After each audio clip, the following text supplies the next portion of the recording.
Welcome to Taking Care of Your Music Business, brought to you by the Mechanical Licensing Collective, also known as the MLC. In this podcast, we'll dive deep into the heart of the music industry, exploring how to get paid as a creative, making sure that you're receiving all the royalties you deserve. We'll also dive into building a sustainable career, sharing strategies and best practices that creators can use to achieve long-term success. Join us as we bring you interviews with top songwriters and music executives who share their personal journeys and professional wisdom on thriving in the business, all while making a living. So get ready for some real talk about navigating the music industry. Don't forget to subscribe so you never miss an episode, and be sure to catch all of our full episodes on YouTube. Welcome to Taking Care of Your Music Business, brought to you by the MLC. I'm your host, Jamie Dominguez. Nashville is known as Music City, but the sound of Nashville isn't just country. It's soul, R&B, gospel, and roots music woven together by creators who've been shaping the culture for generations.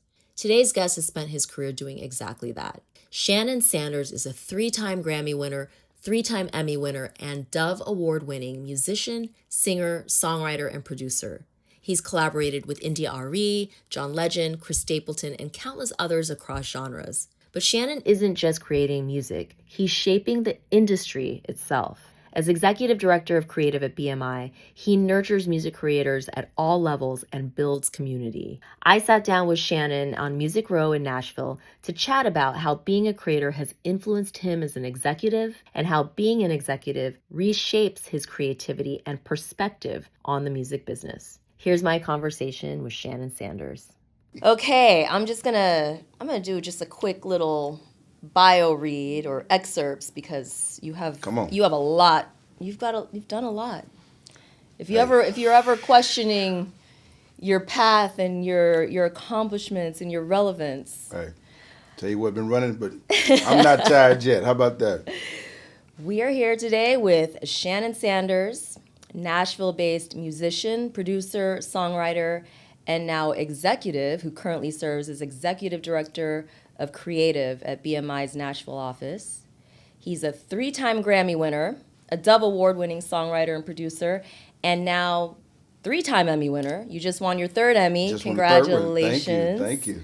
You've had more than 25 years in the music industry as an artist, producer, songwriter, working across all genres: soul, R&B, gospel, roots. You've collaborated with iconic artists like India Arie, John Legend, Johnny Lang, Chris Stapleton, Nicki Minaj, Kaleo, the Fisk Jubilee Singers, and Robert Randolph, just to name a few. That's diverse. Yeah. And you've also served on several boards and organizations, so you are definitely a community builder. Board president of the Nashville Music Equity, and National Trustee of the Recording Academy, President of the Nashville Chapter of the Recording Academy, board member or commissioner with organizations like the Nashville Ballet, Nashville Convention and Visitors Corporation, Country Music Association, Academy of Country Music. I mean, you've done it all. You're Mr. Nashville. When I think of you, I think of you as the mayor of Nashville. That's like, I mean, for real, that's what I think. Because there's not a single person, when I mention your name in this town, everybody knows who you are. They all love you. Wow. And that's a blessing. Yeah. Yeah. So, thank you for being here. I can't think of a better person to sit here and chat with in Nashville on Music Row about the business and being a creator and how to navigate the business. So we're going to have a real nice chat. We are. Thank you for having me. Yeah. It's an honor to be here. It's crazy just to hear you run down the list. It's like, man, I'm getting tired just listening to you read the list down. But, it's I've had a great run here in the city, and I think that a lot of that is just because I care, just being of the community. Mm-hmm. I love the city, and I love this creative community. Yeah. It's given so much to me, and so I enjoy giving back to it as well. And so, yeah, I've got a great relationship with Nashville. I mean, these are your roots, and I know it's a very important and special place to you. And totally. You're a born and bred Nashvilleian. It's rare. It's kind of rare. I wasn't born, but you weren't born here, but I grew up here. Yeah.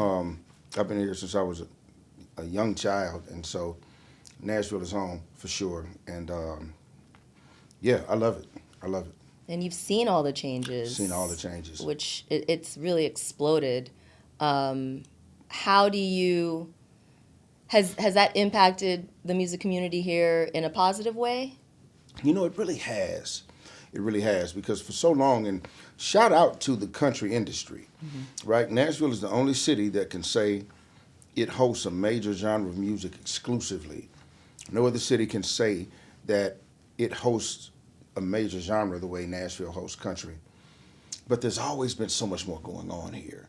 And I think the beauty of now is that everybody is able to really see, you know, to not just be, there was a time where it was country music city USA. And so the country and the USA have been dropped. And so what's left is Music City. And I feel like we're growing into that title every day. I feel like we're growing more and more into that title. You know, when we hear about the people that have moved here or are coming here, or the people that come here to create, or to be a part of this creative ecosystem. So I think now is one of the greatest times ever in Nashville's creative history. Yeah, I mean, it's so diverse. Everything, culturally, from, you know, the food. I remember the first time I came here, we were talking about this earlier, the first time I came to Nashville was in 2001. And I remember the food options were like Waffle slim. House. It was like hot chicken or meat and threes. Yep. You know, and there was like, I think, one sushi restaurant. And now it's like you can find anything you want. But you know what? That's become the beauty, though, because now you can get sushi anywhere in America. Yeah, right. You can get, you know, but that's the beauty. You come here now for the meat and three. Yeah. You come here now for Waffle House. It's crazy. Yeah, that's true. Right? It's that's novelty. true. So it's a beautiful thing. It's a beautiful thing to see people come here to celebrate Nashville for what it is. Not necessarily to come to change it or for it to be something other than what it is, but to come to celebrate what it has been and what it is. Yeah. Yeah. And musically, it's become so diverse. I mean, you have, you know, I know we all think about music and its roots here in Nashville, but I mean, I did a panel last night with a young man who is a creator, but also is on the business side, running his own record label and publishing company, but he's in the metal and hardcore space. You know, and that's very prevalent here now, or has been really. It but always I has think, been. Yeah, it just wasn't really the focus or talked about. Well, see, that's what I was saying. That's the thing. Nashville for so long only amplified, or was set up to only amplify country. And that's the beauty of now is that, you know, because of how the city is set up, every other genre is able to benefit from the infrastructure that country has put in place here. So it just works well. If you're creative, it just works well. You make music, Nashville works well. It's just a city, an ecosystem that understands creative people. Right. Yeah. Right, and appreciates a songwriter. Yes. And you coming up when did you first start playing music? You know, it's interesting. I really can't remember a time that I didn't play music. I tell folks like music was my first language. Really more than English, music is my first language, right? And so... Well, it was the first method of communication, really, was music. Yeah. So, you know, and so... Sounds, I guess. Yeah, right? Totally. But I would say for me, you know, a lot of it started in church because my grandfather was a pastor, right? And my grandparents raised me, so I was at church all the time. But at the same time, I was in the band at school. So, you know, in high school, I was an all-state trumpet player. And then with my friends, I was in one of the first hip-hop groups here to make a record. So you're talking mid-'80s. We were making hip-hop records here in Nashville. And then at the same time, on the weekends, I'd be with my family and playing organ in church. You know, and I went to Hillsborough High School. So at the time, Hillsborough was the only school here in Nashville with a studio. So put all of that in a blender. By the time I graduated high school, went to Tennessee State, you know, at that point, now I'm taking, you know, music theory and arrangement. You know, I'm a full-on music major. That's when it all started to make sense.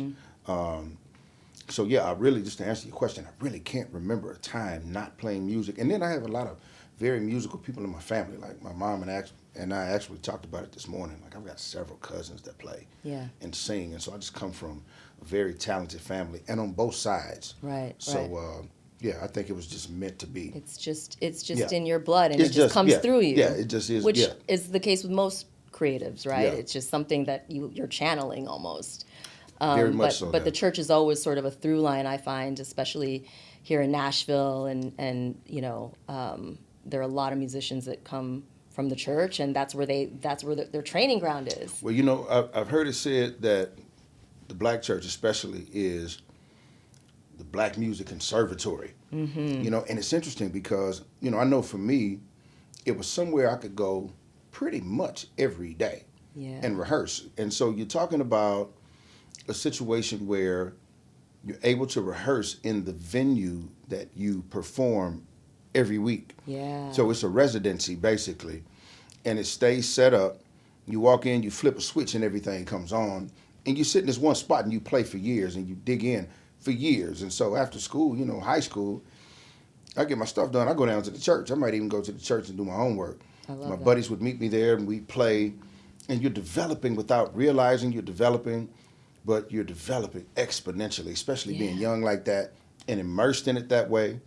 So I'm really grateful for that training. And then it's very impromptu, too. Yeah. Black church was very, especially back then, was just very impromptu musically. And so somebody might, strike out singing and, hey, man, you got to find that key and you got to jump in. You know what I'm saying? So it was just it challenged you. And knowing that those situations would inevitably come up, it made you push yourself through the week. Like, I got to be prepared for anything because anything is possible to happen. So great training ground. Yeah, and you have an audience. It built in every week. The reaction and the immediate reaction and all of that. It's like, it makes so much sense. I love that. It's the conservatory. Oh yeah. And I have to bring this up because you made an appearance in the Elvis movie in the church. Your role was, you were a pastor. I played the pastor. I played the pastor in the tent revival. So shout out to my boy Dave Cobb. The city definitely knows Dave. Dave is, the most prolific country and Americana producer in town right now. So shout out to my guy Dave who called me for that opportunity. But it's crazy because really the call was to put together a 25 voice choir, and that's what we did. Mm-hmm. But what happened was they filmed the recording process, and so just watching me lead the group, and then my voice got stuck in the recording that they actually used. One thing that we did was this medley of I'll Fly Away. And that's what, it was this medley and I'll Fly Away was part of it. And I was leading the group in this impromptu medley. I'll Fly Away got locked into the scene, and it was like, okay, we have video of you leading the group. So you look very much like a pastor doing it, right? And it would have all it would have done was try to find somebody to lip sync what I had already done anyway. It was like, man, you might as well do it. So you look up and I'm in Australia for almost 3 months. But I mean, it was an incredible time, an incredible experience. Shout out to Baz Luhrmann who directed that film and did a masterful job. It was an incredible experience to be a part of. Yeah, no, I loved seeing you in that, and it made so much sense. Like seeing you as a pastor in that film, and now hearing you talk about your background. Well, you know what's crazy? Really quick before we move on, is that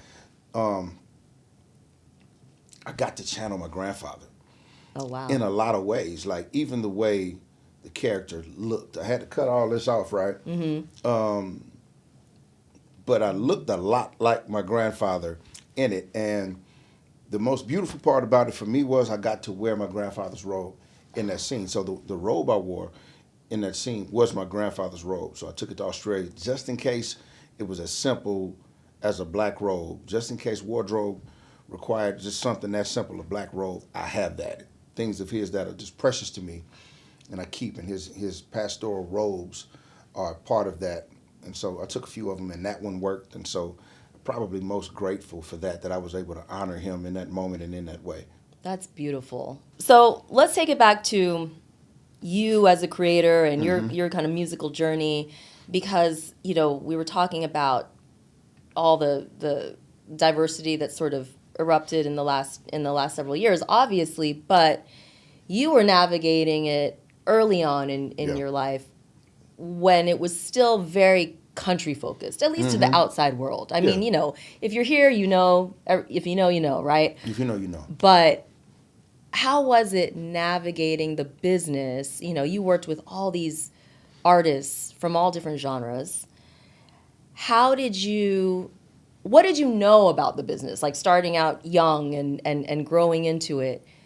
Were you aware of the business side? Like, did you have a mentor that sort of helped guide you and lead you on this path? Or were you just kind of like going with the flow and what spoke to you creatively?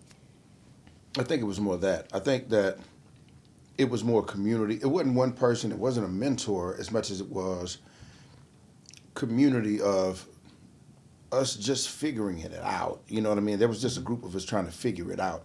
There was no business for what I was doing. Right. Not in town. Mm-hmm. But the beauty was once there was some success, it wasn't hard to get people to come here to record. Yeah. That was the good part. Like, people were eager to come to Nashville to record, but even though there was no structure for that part of the business, but it didn't need to be. Like, at that time, we spent a lot of time on the coast. You know, Drew Ramsey and I, Drew and I made a lot of records together for a very long time, and we would take regular trips to the coast because that's where the business came from. A lot of what we were doing and the records we were making, we'd go spend a week in L.A., we'd make our rounds, all the labels and all the publishing companies, and they would just send people down here, right. And then especially as Nashville got to be known for things other than country, it wasn't hard at all.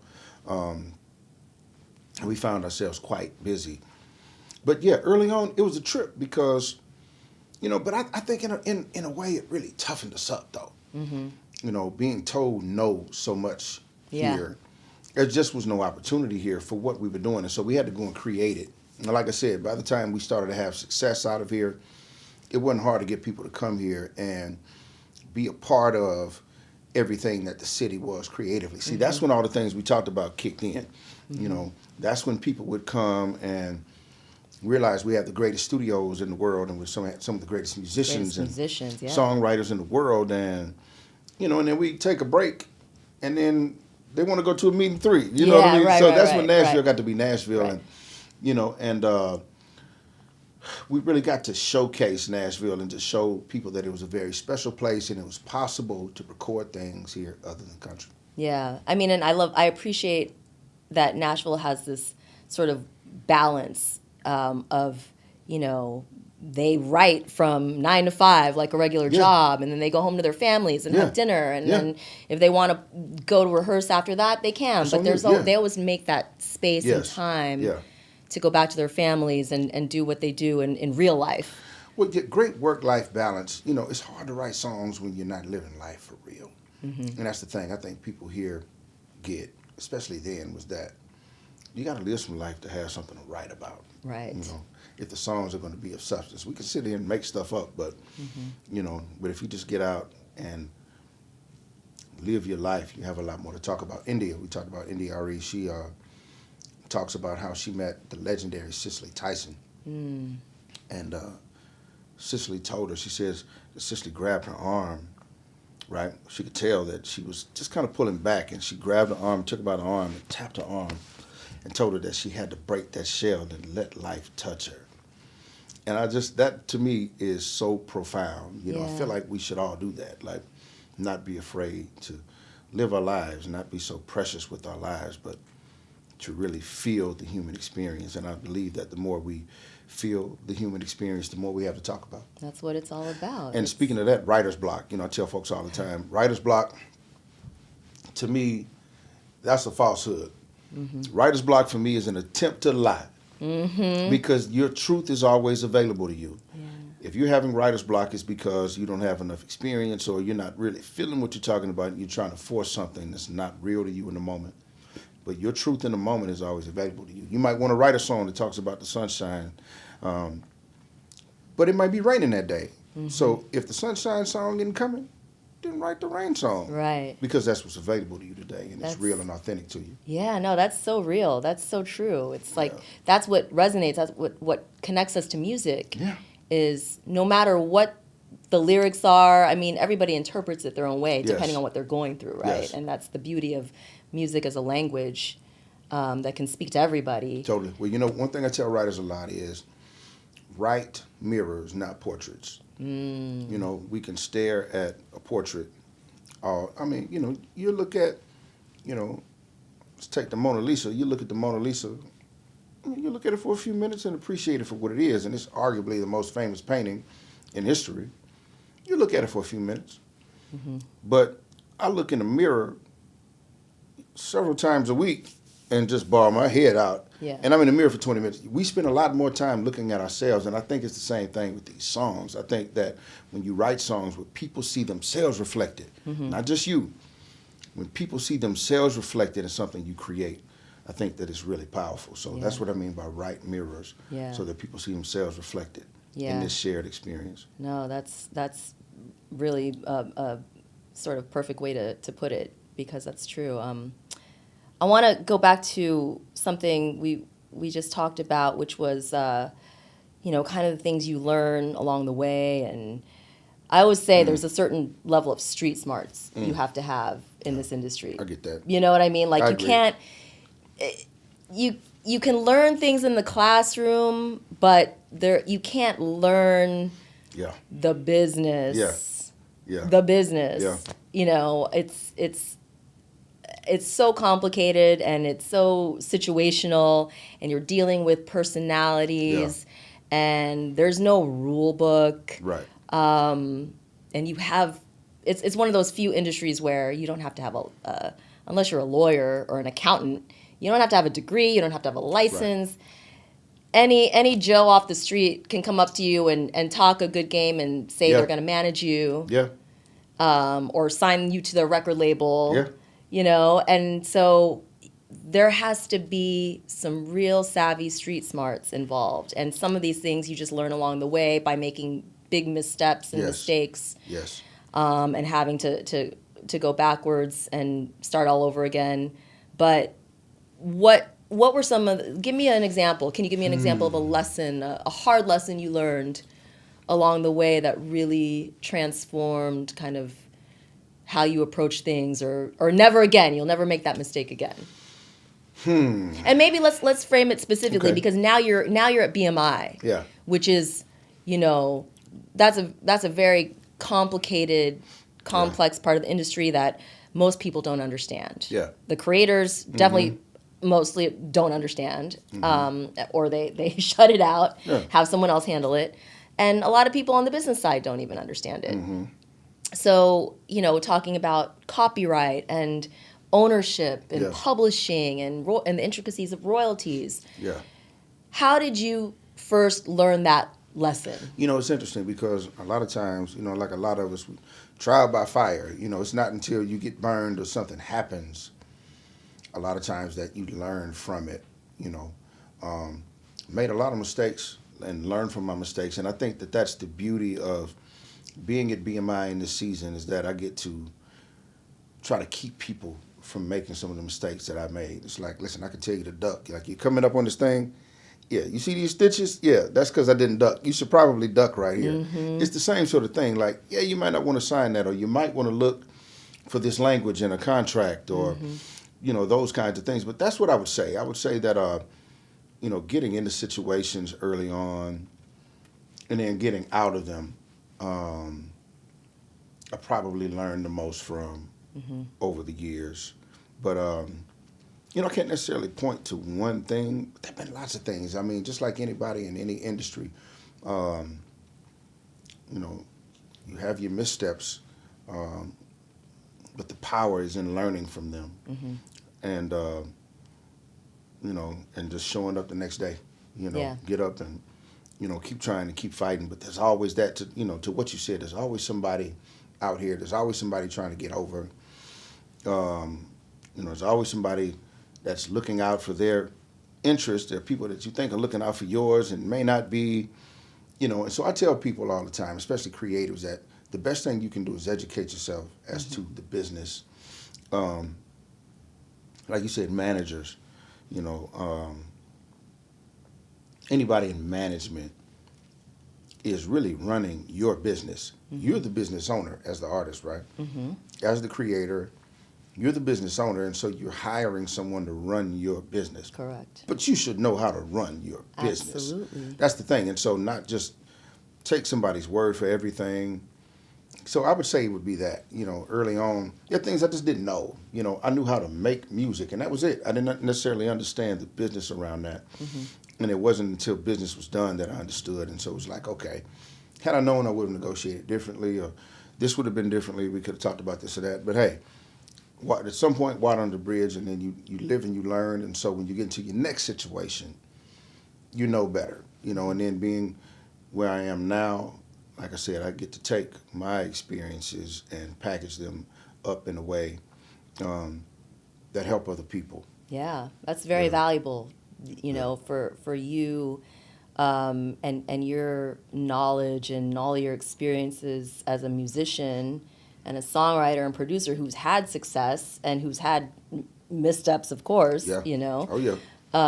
To be able to pay that forward to all these. Because, the PRO, like BMI, is like always the gateway. That's kind of the first, your first step in the music industry. It is. And because you got to have it, right? Yeah. Like, it's just, you have to do it. You have to be with a PRO to get paid, from your songwriting. You have to. So you're right. It is that first, it's usually folks' first relationship in the music business. And it's one of the most complicated, to your point. So there is a real learning curve, but I think that's one of the greatest things that a creative can do coming in, learn the game. Mm-hmm. Yeah. Because you have to advocate for yourself. You have to advocate for yourself. And that knowledge, like you said, you have to manage your team if you decide to hire people, and you will, right? You're going to have an attorney to look over your contracts. I mean, And then when do you do that? And it's crazy because, as I think about it now, it's a lot like being an athlete. You're so busy playing the sport. And then you get to the point where you have an opportunity to be a professional. Now you have to learn the business of the sport. Your whole life has been spent just getting good at the sport. Right. Now you got to learn the business of the sport, so you have to hire people that you trust with experience and knowledge to put you in good situations. And so you don't know what you don't know. So it's a lot like that. You spent your whole life just getting great, writing songs and performing and whatever it is, learning music, but the business of music. When do you learn that? Without going to school, without going to one of these music business programs like at MTSU or Belmont or TSU, Lipscomb. Where do you learn that other than on the job? Right. So, yeah. Right. I mean, I love that sports analogy because to further that, you look at sports and you see the commentators. They're all some of the greatest, greatest players of all time who have retired, but now they're in this role where they're analyzing and they're talking about the game. Yes. And they're the experts now. They're the experts. Because they played the game. Yeah. And I think that's extremely valuable perspective, right? To see it from that lens. I mean, it is. Just, versus having a layman sit there and commentate. They don't necessarily know what they're seeing, but it's different when you got a pro, when you got a legend, that's breaking the game down. So I really appreciate that. And so I try to bring that to my role at BMI, just having done it. Like I said, I just offer my experiences as a smorgasbord, of information to whoever wants to know. I tell you whatever, I empty my pockets every day, whatever it is. If I have something that you need, if I have some information that you need, something that could keep you from making a misstep, then, that's what I'm here for. And it's crazy, and I say all the time, I never imagined that I would enjoy creating opportunity, problem solving for other people as much as I do creating music. Yeah. It's the craziest thing, but it's just as fulfilling. Yeah. It's you're paying it forward. Yeah. How did that opportunity, how long have you been at BMI now? It's 5 years. It's crazy. Oh, wow. Yeah. That just flew. Flew. How did that opportunity come about? Clay called me. So Clay Bradley is my manager over at BMI. Shout out to Clay. Clay's worked at BMI 3 times. He started there when he was young. He left and came back and left again to pursue other other interests and opportunities. And then he was offered the opportunity to come back to run the creative department here in the Nashville office. And he got that opportunity, called me the next day to join the team, to offer some things that the team didn't have. And, honestly, I didn't know at first. It was like, man, a job, like, man, for real, like, okay. But just because of what he wanted to do and what the vision was, it was worth the gamble for sure. It's definitely worth taking a chance on. And I'm so glad that I was open to it. And I always knew, like, if something ever came up, I didn't know what it was, but I always said, if the right thing comes along, I'm going to do it.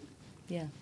Outside of making music, if the right thing comes along, and this was the right thing. And like I said, I couldn't have imagined that it would be as fulfilling as it is, just helping people. And in hindsight, I was doing it anyway. Production is that. Right.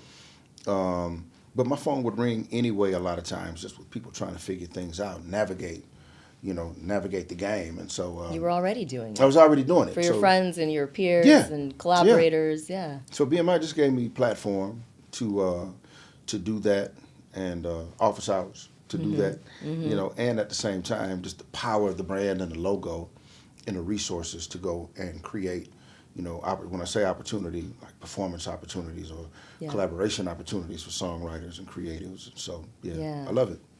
How comfortable are you with the whole administrative and corporate side of the job? Is that something where you have to like mentally shift gears a little bit, or is it more seamless than you thought it would be? It's more seamless than I thought it would be. I think I was doing a lot of it anyway. Like Right. I said, you have to learn the tools, learn Outlook, but other than that, I mean, it's not that bad, right? But the information is the information, Yeah, you know what I mean? And a lot of it is just packaging it, in a way that, is more of a polished presentation and being in alignment with what the company is on. That's really been it. I found that it's actually been pretty easy. The transition was really pretty easy. Like I said, I was Grammy chapter president for a season and a trustee for a season, to serve on several boards. I think all of that prepared me for the executive side of the game. I was already, waist deep in email every day anyway. So it was just kind of a natural transition, I think. Yeah, and what I think is really important about what you're doing and what you have been doing even before you joined BMI is that you were always, even serving on these boards, whether it's the Recording Academy or any of these other, Nashville associations. It's like you're representing the creative community. That's what's important to me. Yeah. It's important to me to be there and to be an authentic voice. I always say, if you want to well around the table, then you got to invite everybody to the table. If you want to have the perspectives of community, you have to invite the community to the table. That's right. And so, that's been my thing for a while, is just to show up, to represent, because I trust me to be an authentic voice. I trust me to not be a yes man. I trust me to say what needs to be said. And I feel like community knows that they can trust me too. Almost like a delegate in some of these rooms, but I take it very seriously. Being in some of these spaces to just represent the communities that I represent, creative and otherwise. Yeah, and so now that you are really on the inside as a creator and an executive, how do you think the creative community is represented? Like, do you feel that, because I say this all the time, but I'm not a creator.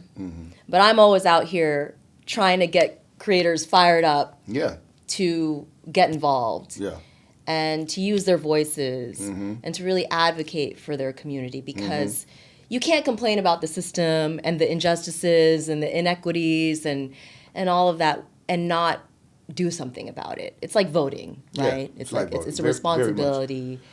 And if you're passionate about it and you want to help your fellow creators and you want to see music and art thrive, you got to play your part. Play your part. And so I'm wondering, do you feel that there's enough of that from the songwriting, from the creative community? Do you think there needs to be more? Do you think it's growing? Do you think the awareness is starting to grow, and I mean, to me, it seems better. Yeah. It seems like more creators are educated or educating themselves, Yeah. taking the initiative to do that. But Yeah. how do you see it from the inside now that you're in that seat? There are those that know. There are those that don't even care to know. It's just like politics. Some people are just into that. Yeah. Some people follow everything. Some people only pay attention to what applies to them. Mm-hmm. Some people see themselves as part of a community. Some people isolate themselves and just do what they do. But it is a great time. It is a powerful time for creatives, Game is ever evolving. Yeah. The game follows technology a lot of times, all the time. And so a lot of the laws that were in place or that have been in place for a long time were really for old methods of consumption. Mm-hmm. Vinyl records and CDs and the way we consume music. So streaming has just flipped the game upside down, just in terms of how we consume. And so, yeah, you see more people now trying to be informed and trying to understand what their rights are, wanting to know what they're entitled to. And yeah, you definitely see more people educating themselves, I think, now by and large. More people want to know, like, what are we doing? How does this all work? Mm-hmm. But yeah, and that's good to see. It's good to see that people are, that people want to be informed and, aren't intimidated by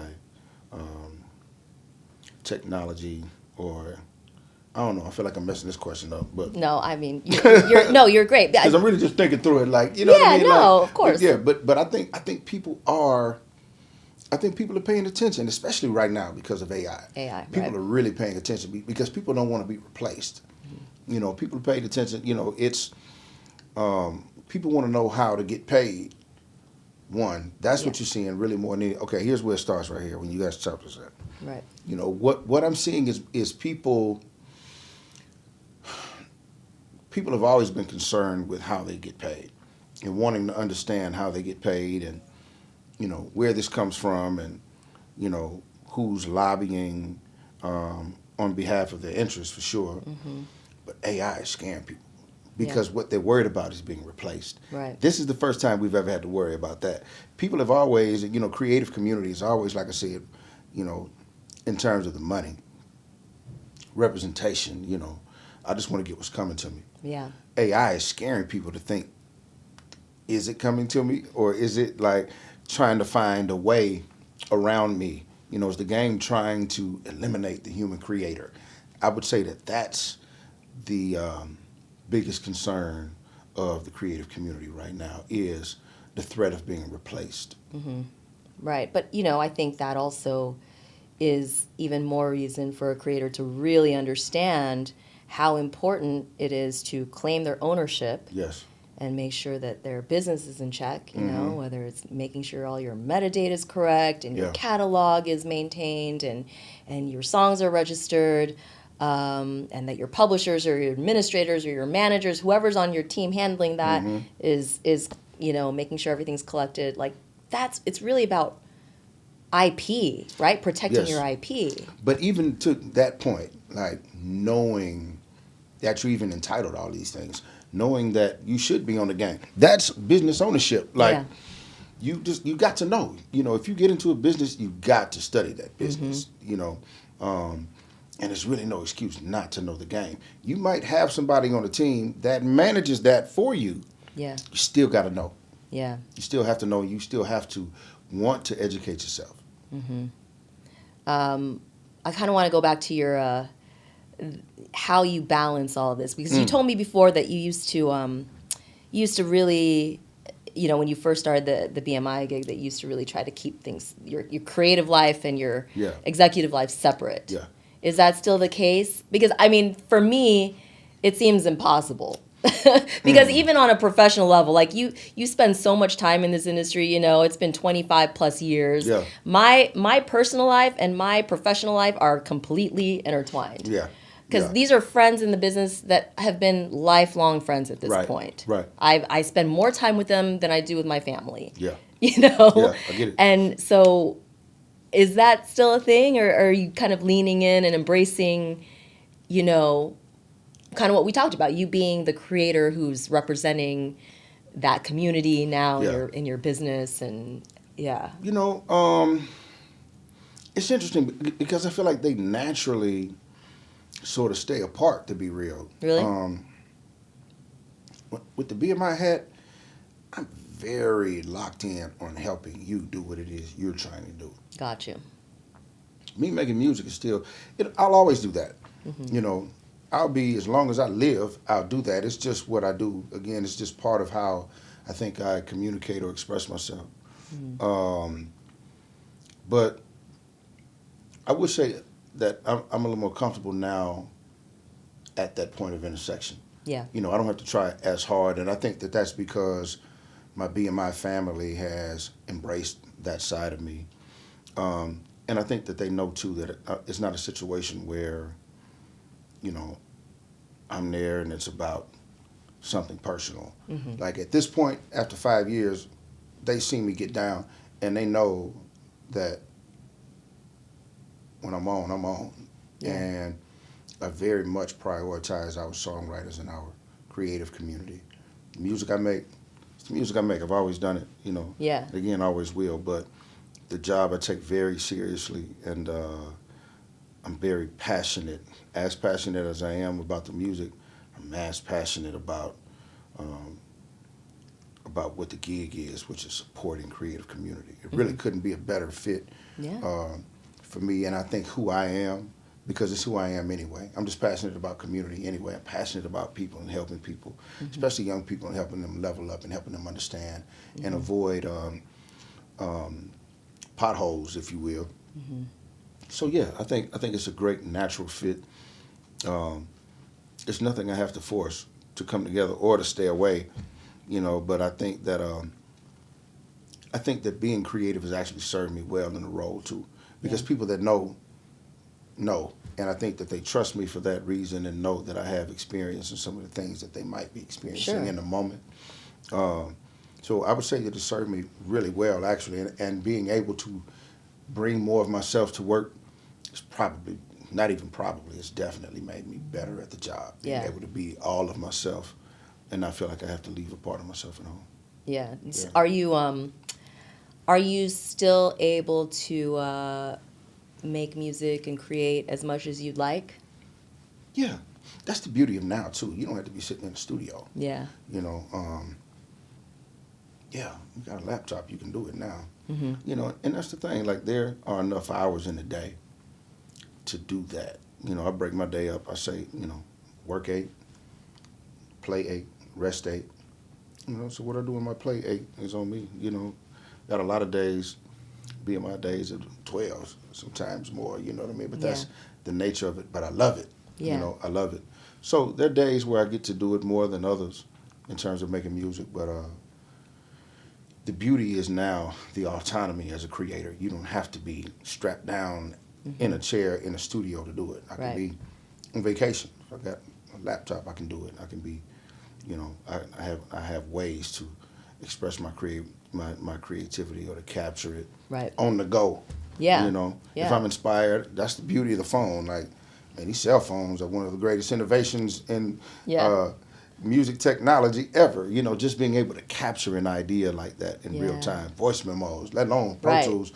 You know, voice memos are an incredible technological advancement for a music creator. So so I'm not missing anything. If anything, I feel quite fulfilled being able to be, you know, as much as a creator as I am a facilitator.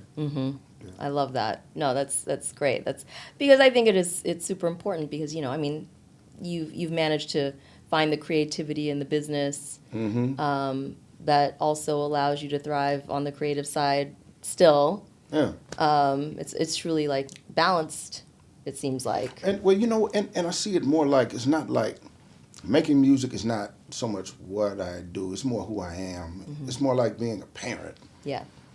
And having a job, you know what I mean? Like, it's just a different thing. It's just who you are. It's when you create, it's just who you are. I don't see it as a role in the same way. What do you say if someone asks you what you do? What's your answer? I say, make things happen. Which you do. Which for me is textbook. I just read your bio. You definitely make things happen. Hey, look, we just make things happen, and that for me is what production is. You just make it happen. Mm-hmm. As a producer, you're in the studio. If it's a string part that needs to happen, your job is to make that happen. Yeah. If it's room temperature water for a singer or tea, produce that. Like, make that happen. If it's on the job and it's, somebody needs to know what the earnings are for the past quarter, this or that, make it happen. So, wherever I am, I feel like I'm just trying to make things happen. Just trying to move the needle. Mm-hmm. Yeah. I love that. All right, so now that you've had like this insider kind of like look under the hood, of the industry, especially being at BMI and seeing how the money flows, from your perspective, what can we do better to take care of our creators as a business? I think we can just continue to simplify the tools. Find that a lot of creators are just simply intimidated by the tools. They're just intimidated by websites. They don't know where to start. Yeah.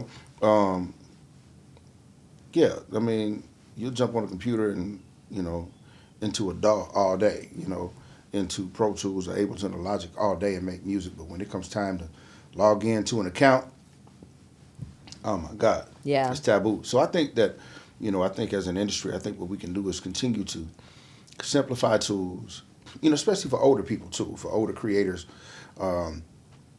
Just continue to do whatever we can to simplify and demystify these organizations and these processes. I think that's it. It's just equip them and give them as much information as possible. Continued outreach, inviting people to come in, and teaching people to use the tools so that they can ultimately help themselves, because a lot of the answers that they really need are available to them. It's just navigating. They don't know where to find the answers. That's it. It's just navigating the tools. But right. Because there hasn't been one place where you can find all these, all this information or the tools. Like you would have to get this book or that book and, go to various portals and websites. But how can we simplify these portals and websites? Right. So it's easy. It's not, things aren't buried. It's like, click here. You know what I mean? Like, and also, I feel like, I know we've spent a lot of energy and resources doing that. Just trying to continue to make, lower the barrier of entry for our affiliates.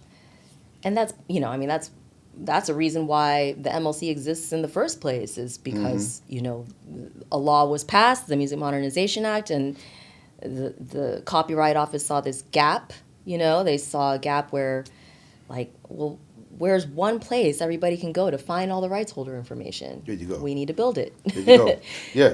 We need to make it easier. So that transparency and collaboration, because it does take all hands on deck to make it work. I would say that, and to that point, that's a great point, collaboration between the different organizations, because, as a creator, there are all these different organizations and just groups, people working for your good, but we should be working together too, just talking about how we can work together to make it easier for folks to. One great tool has been SongView, which is a shared platform between BMI and ASCAP. Yeah. That's been an incredible tool. But I think more of that. I just think more shared tools, more things, more collaboration, things that make it easier for the creator. Yeah, I think that's key, right? Just really not working in silos and collaborating on that front. Sharing tools and information. Sharing tools and information. Yeah, it's quite simple if you break it down, but it's actually doing it, right? Right. And what's next for Shannon? Like, what, I mean, is it Are you enjoying this executive path and kind of want to keep on that adventure? I'm loving it. Yeah. As long as I'm adding value, I think that that's what's next for me. I think that I just want to continue to add value. Yeah. I'll stop when I no longer add value, but I think that I feel like I still got a lot of tread on the tire. Yeah. You know, I feel like I still have a lot to offer the game as an executive and as a creative too, and as a citizen. But I feel like there's still a lot to be accomplished. Still feel like I have a lot in the tank and a lot to contribute. And that's it. I just look forward to doing it. Yeah. And you know, we're gonna keep this thing rolling till the wheels fall off. I hope so. We need you. One last piece of advice for the songwriters and the creators and the artists out there who love making the art but dread the business. You know, what's sort of your business or your advice to them about how to survive, and not just survive, thrive in this industry? You know, first of all, one word is very important to me is authenticity. First of all, be authentic. Just love what you do. When you go to sleep at night, be proud of whatever it is you worked on that day. Don't feel like you did it to bend to the business, but you create what's authentic to you and then build business around that. But I would also say work to not be intimidated by the business. Yeah. Or by the tools, and a lot of what would intimidate someone is just the lack of knowledge, lack of experience in an area. If you know that you're deficient somewhere, maybe in your understanding of the music business, read some books, take a course, watch videos, talk to people, or invite people onto your team that may know more than you do. But just lean in. That's it. Don't be afraid of it. Lean in and understand it. That's the best way to not be a victim of it, you know. Learn to swim. That's the best way to not be a victim of the water. You know what I'm saying? If you fall in, you learn to swim. Right. But that's what I would say. But be authentic, and just again, do it because you love it. Don't do it with an expectation. Create because you love to create, not because there's some expected outcome of the business. Just do it because you love it. That's real. Thank you so much. Yeah, Thank you. My pleasure. Thank you, Shannon. You're the best. Pleasure. My pleasure. Thank you for having me. I'm so glad that MLC exists too. You know, it's so important that organization exists. You know, just to pair people with, with what they may have out there. You know, I think it's a great thing. So shout out to you. Shout out to MLC for just existing and doing what you're doing and working hard to get people their money. That's an important thing. You know, we're doing the same thing over at BMI, trying to get folks their money. That's right. Yeah, shout out to everybody trying to get creators their money. And we're all in it together. All in it together. So thank you. Absolutely. Appreciate you. My pleasure. Thank you for having me. All right. Thanks so much for listening to Taking Care of Your Music Business. Don't forget, you can watch full video episodes on our YouTube channel, and make sure to subscribe so you never miss an episode.